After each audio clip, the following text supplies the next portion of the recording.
In this video, we'll introduce the idea of an inequality as it applies to mathematics, kind of talk about what they are and just provide some background into them before we begin solving them. So let's start with the most obvious question. What is an inequality?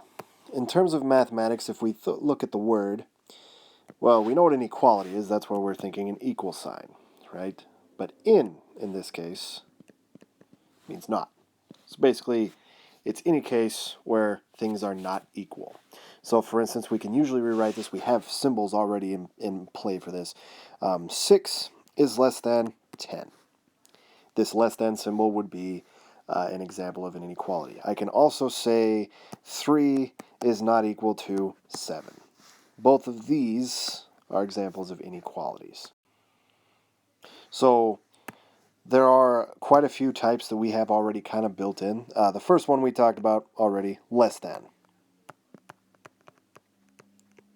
And that's very popular. It means that strictly less than a number, meaning it could not be equal to, it has to be smaller. On a similar line of thought, we have greater than. So if I say that x is greater than 12, that means it can be anything greater than 12, but it cannot be equal to 12. Now, kind of on a similar line of thought of these two, we have symbols that allow for the equal to possibility. So this one that I just drew in green means less than or equal to. So this would account for the possibility that things could be equal as well. And that comes into a play when we're talking about solving. It's very, very important to have that possibility and very important to account for that possibility if it does need to be so. And then on a very similar line of thinking, we have the greater than or equal to.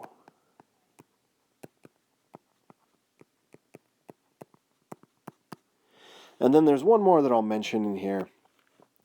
It's not super useful, but it's one that it is kind of important to talk about. And that one is just simply the not equal to.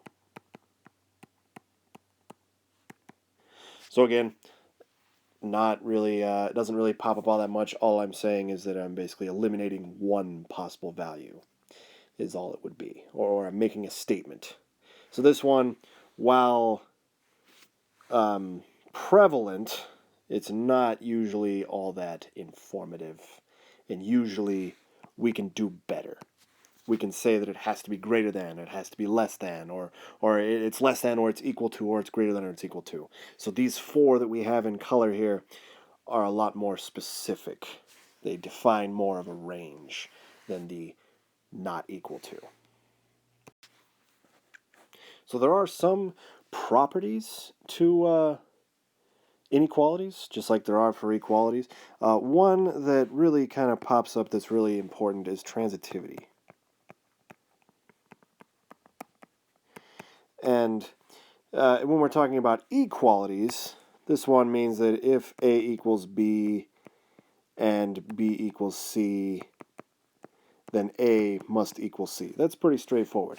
Now, it applies to inequalities, and I'll use less than as an example, but greater than would also apply. If A is less than B and B is less than C, then I can also deduce that A is less than C. And these kind of properties, some of the ones that work for equalities do apply and some of them don't.